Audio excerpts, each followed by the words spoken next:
Mga ka-business, baka samantalahin ko itong pagkakataon na to.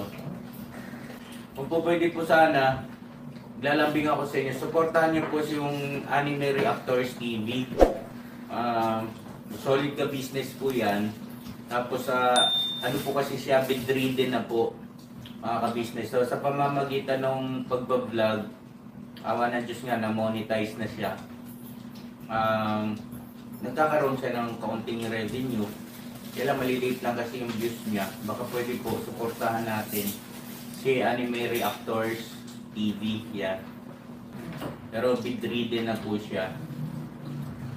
Kaya mapapansin nyo yung at least na mukha niya, pinapakita niya. Cartoon character. Suportahan po natin yan, Anime Reactors TV.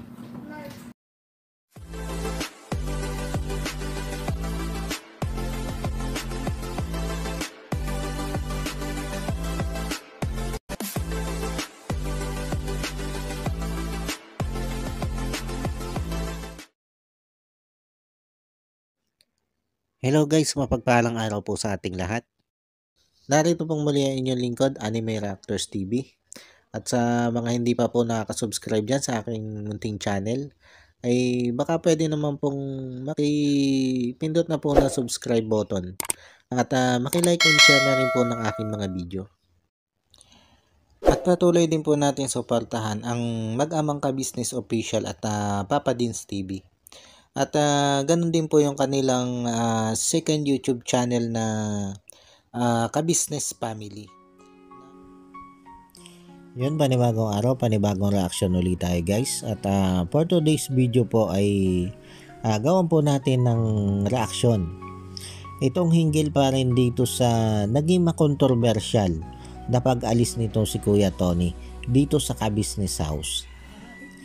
Yung nauna guys na naging upload nito si Ka-Business, patungkol nga po dito sa naging makontrobersyal na pag-alis na ito ni Kuya Tony dito sa Ka-Business House, ay nagawa na po natin ng reaction. Pero nung gawaan po natin ng reaction yan, ay hindi pa po nai-upload nito si Ka-Business. Yung dalawa niyang naging vlog pa ulit patungkol nga po dito sa pagkakaalis na ito ni Kuya Tony. Na kung saan nga po ay nakausap dito sila Intoy at na mga kagwang. Kasama ito si Ate Vera, Junjun at si Nika. Itong kapatid nito si Kuya Tony na si Christian. At ganun din yung pag-uusap nila Mrs. Ka-Business at nito si Ate Annabelle na kapatid pa rin nitong si Kuya Tony. At ngayon, dito sa aking reaction video pong ito, ay itong dalawang upload na ito ni Ka-Business ang ating gagawan ng reaction. Unahin na natin guys, itong pakikipag-usap nito sila Intoy dito sa kapatid ni Kuya Tony si Christian. At dito po sa pag-uusap nilang ito, ay ang mas napagtuunan nila ng topic ay yung patungkol sa kasarian nitong si Kuya Tony. Dahil tinanong nga po nitong si Intoy, itong si Kuya Christian, kung ano nga ba yung pagkakakilala nila dito kay Kuya Tony o kung ano yung pagkakaalam nila sa kasarian nito.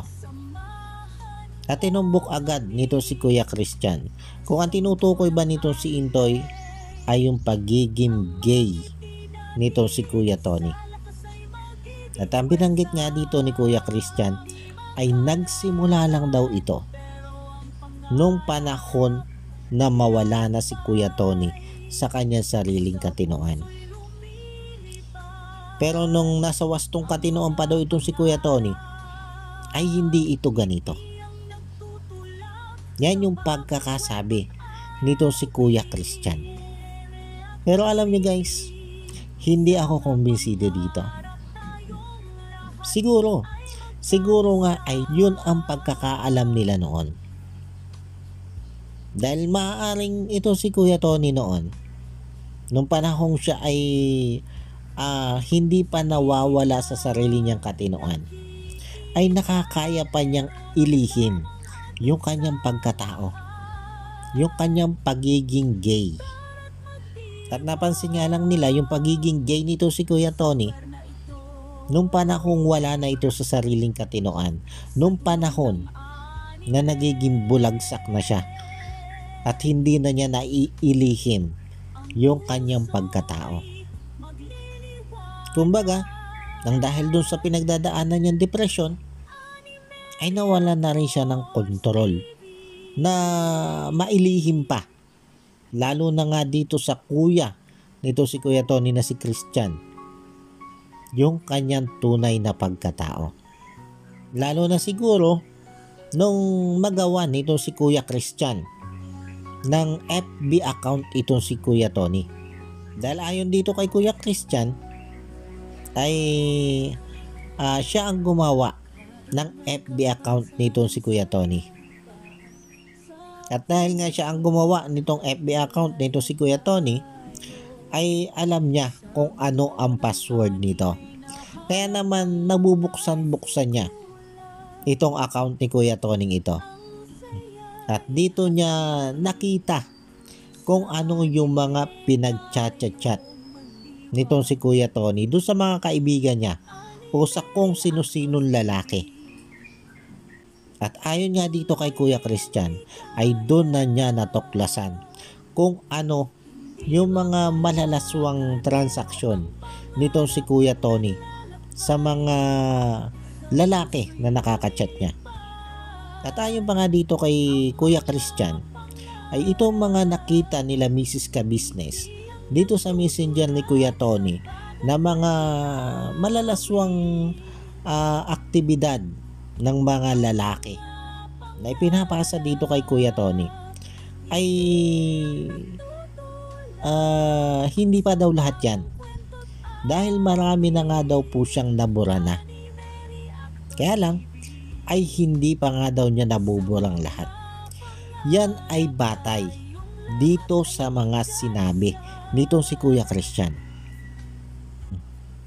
Kaya lang napag-isip-isip ko guys, paano nga kaya nagawa ni Kuya Tony yon nung panahon na wala pa siya sa sarili niyang katinoan? Dahil kung pagbabatayan nyo, yung sinabi nito si Kuya Christian ay nagsimula ito nung panahon na itong si Kuya Tony ay nawala sa sarili niyang katinoan. Ngayon, naisip nyo din ba guys? Papaano ngayon magagawa ni Kuya Tony ang mga ganitong bagay? Lalo na yung pagbabayad sa lalaki para siya padala ng picture at mga video kung wala na nga siya sa sarili niyang katinoan. Dahil kumpirmado naman guys na itong si Kuya Tony ay talagang nawala sa sariling katinoan. Dahil hindi naman ito magiging taong grasa katulad nung natagpuan nila Ka-Business kung ito'y nasa sariling pangkatinoan Sigurado naman tayo guys na ito si Kuya Tony nung matagpuan nila Ka-Business ay wala talaga sa sarili niyang katinoan.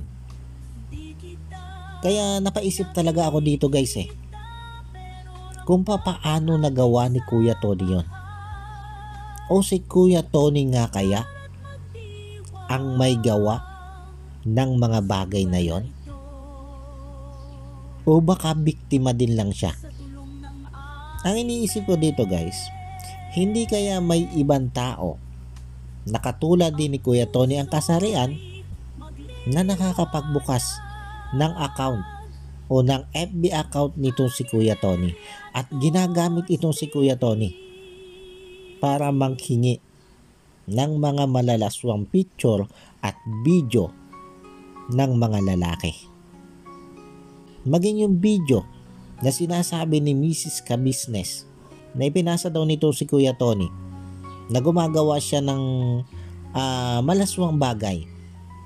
Hindi kaya itong bidyong ito ni Kuya Tony ay ipinagawa din lang sa kanya? At dahil nga wala na siya sa sarili niyang katinoan, ay ginawa niya ito nang hindi nag-iisip. Kasi guys, ngayon ko lang napagtanto na parang napaka-imposible talaga na kung ito si Kuya Tony ay wala sa sariling katinoan, ay makakaya pa niya makipag-transaksyon sa mga naging kachat niyang lalaking ito para magbayad sa mga ipapadala ng mga ito na picture at mga video. Kaya ang naging duda ko talaga dito guys ay malamang may isang tao na nasa wastong katinuan o nagtitinu-tinuan ang nasa likod ng mga transaksyon na ito gamit ang mukha at kahinaan nitong si Kuya Tony. Wala akong gustong tukuyin tao dito guys kung sino yung posibleng gumagawa nito. Pero ang isang malinaw lang dito guys ay ang taong ito ay may access sa Facebook account nitong si Kuya Tony. Pero guys, hindi ko naman sinasabi na sigurado na ako dito sa sinasabi kong ito. Kumbaga, ito'y hinala ko lang. Dahil nga dun sa punto na sinasabi nitong si Kuya Christian na itong si Kuya Tony ay nakitaan lang nila ng ganitong aktibidad nung panahon na ito'y wala na sa kanyang sariling katinuan. Kaya naisip-isip ko lang doon guys na papaano nagawa ito ni Kuya Tony kung siya'y wala sa sarili niyang katinuan. Papaano niya nababayaran yung mga lalaking katransaksyon niya kung wala na nga siya sa sarili niyang katinuan. Di ba guys? At isa pa, saan siya kumukuha ng pera na ipinambabayad sa mga ito? Ay nung panahon yun ay wala na naman siyang trabaho.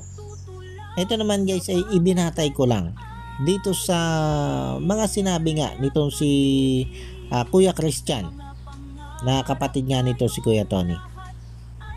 Ang isa masakit lang dito guys sa naging pag-uusap na ito nila Intoy at nitong kapatid ni Kuya Tony si Christian ay tila ba sinisisi pa nito si Christian itong sila ka-business doon sa pagbibigay nila ng cellphone dito kay Kuya Tony. Dahil sabi nga dito ni Kuya Christian ay dapat ay hindi nyo na binigyan ng cellphone yan si Tony. At maging sa comment section ay may mga ganito na rin pananaw ang ilang mga viewers na tila ba sinisisi pa ang pagkabigay nila ka-business ng cellphone dito kay Kuya Tony. Kaya lang ang punto kasi dito guys ay hindi naman alam nila ka-business at nitong si Papa Dins kung ano yung pagkatao nitong si Kuya Tony, kung ano yung kasarian nito at kung ano yung mga pinagagagawa nito dati sa kanyang Facebook account o sa kanyang messenger. At ang nakakaalam nga lang dito ay itong kapatid ni Kuya Tony na si Christian. Maging yung mga magulang nito si Kuya Tony at maging si Ate Annabel ay hindi nila alam ang mga ganitong gawain nito si Kuya Tony. At ang bukod tangi nga lang na nakakaalam niyan ay si Kuya Christian dahil siya ang nakakabukas ng account o ng Facebook account nitong si Kuya Tony. Kaya nakikita niya kung ano yung mga nagiging transaksyon nitong si Kuya Tony doon sa mga nagiging kachat niyang lalaki. Yan ay kung si Kuya Tony nga yung gumagawa nun. Kahit pa sabihin natin na si Kuya Tony ay may mukha doon o may video doon na gumagawa din ng kalaswaan. Sabi ko nga ay batay doon sa sinasabi nitong kapatid ni Kuya Tony na si Christian ay nung panahon na yon ay wala na sa katinuan itong si Kuya Tony. Ngayon na isa sa pinupunto ko dito guys ay bakit na parang tila isinisisi nito si Kuya Christian dito kay Laka Business, dito kay Papa Dins, yung pagkakaroon ng cellphone nito si Kuya Tony. Kaya daw bumalik sa ganong gawain nito si Kuya Tony. Ay samantalang kung tutuusin alam na pala niya yung ganong gawaan ni Kuya Tony, ay bakit hindi niya agad sinabi dito kay Laka Business, dito kay Mrs. Ka Business, na huwag niyong bibilhan ng cellphone yan dahil may mga ganyan niyang aktibidad sa kanyang Facebook, na baka yung cellphone na bibilhin niyong yan ay maging daan pa para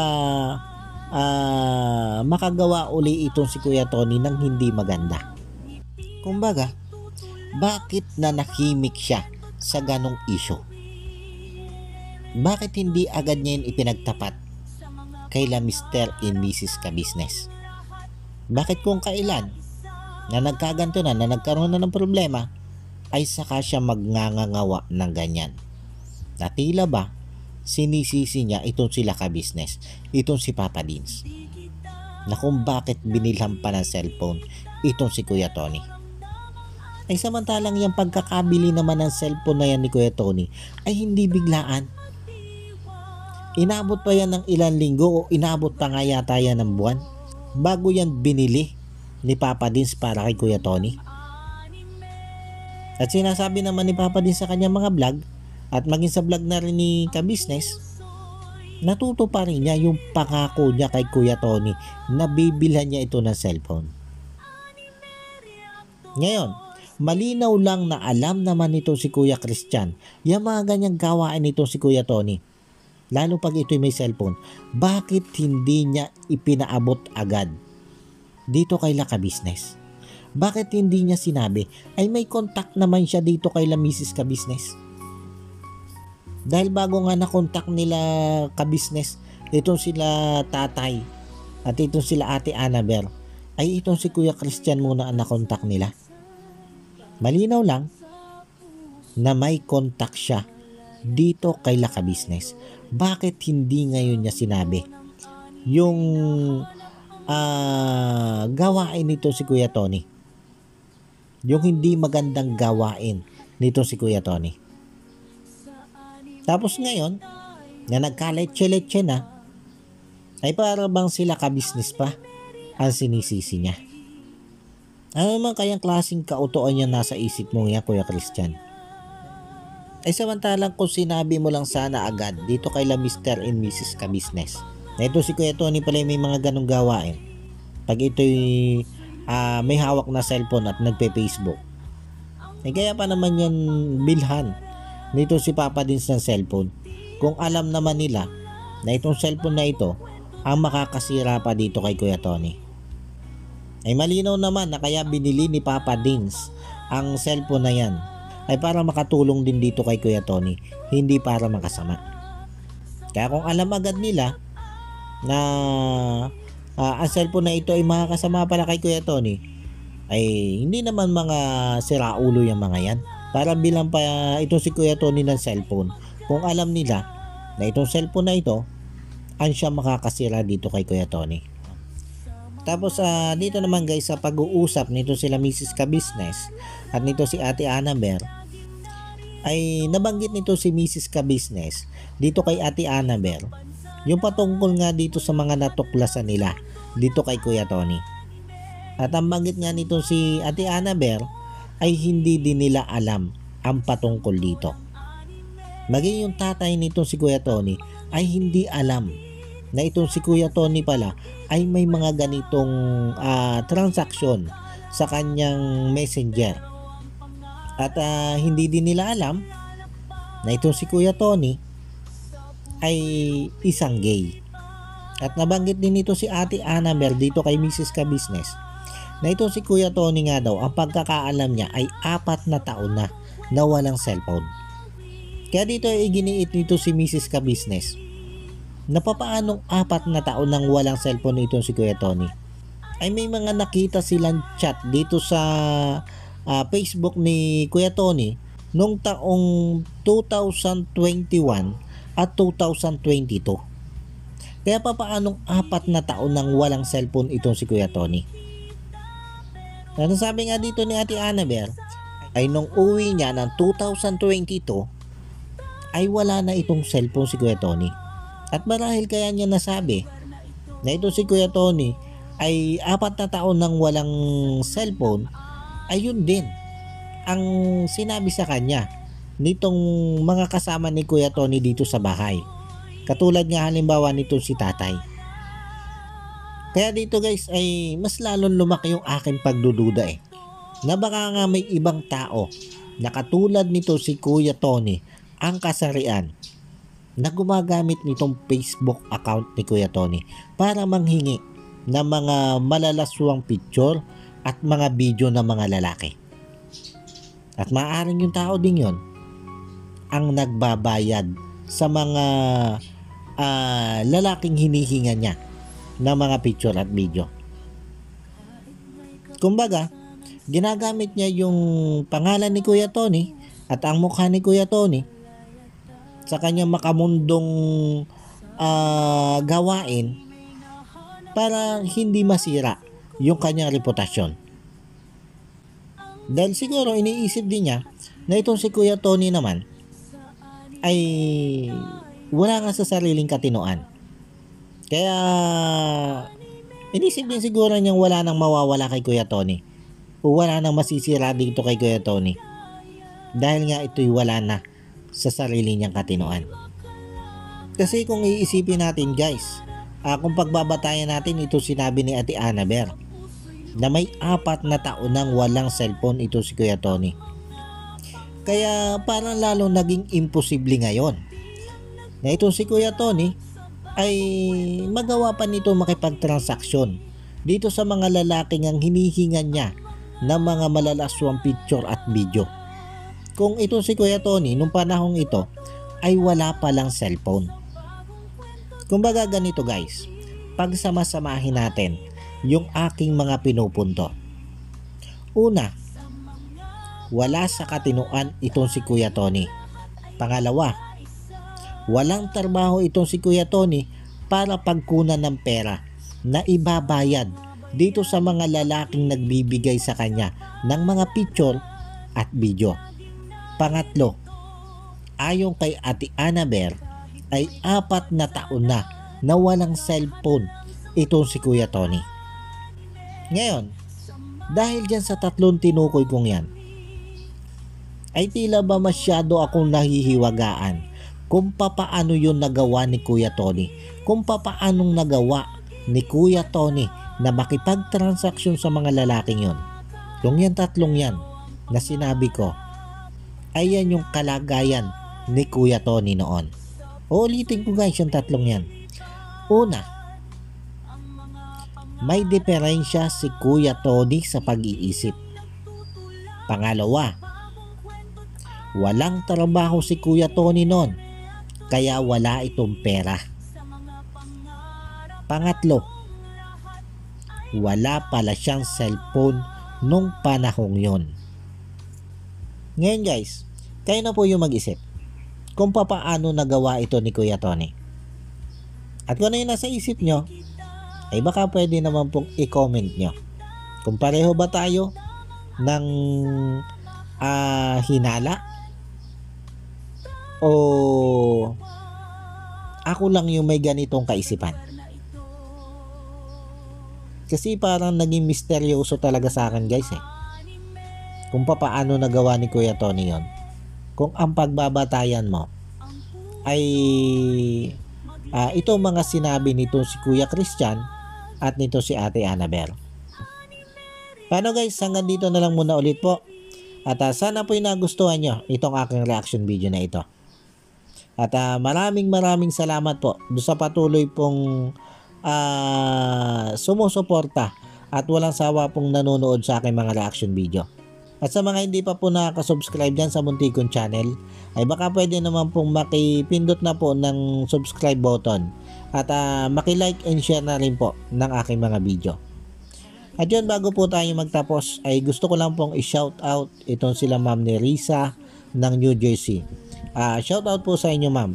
At maraming salamat po sa patuloy nyo pong pagsuporta at sa wala nyo pong sawang panonood sa aking mga video. At shoutout din po dito kay Ma'am Elena Capillo Ma'am, maraming salamat din po sa patuloy nyo pong pagsuporta at sa lagi nyo pong pagpapadala nga po sa akin ng blessing. At shout out din po dito kay Ma'am MK Inday Okray. At ganoon din po sa aking mga kasamaang reaktor na sila Ma'am Fleurs Channel, Analisa Reality Vlog, Alminda Mix Vlog, Kamix Vlog, Kalingap Turak, Taong Gala, at Katangay PLC. Shoutout po sa inyo. At yun, muli po ay maraming salamat po. And God bless po sa inyong lahat. Anime Reactors, shoutout po. Suportahan natin yan si Anime Reactors TV. Yan, pakisupport po natin.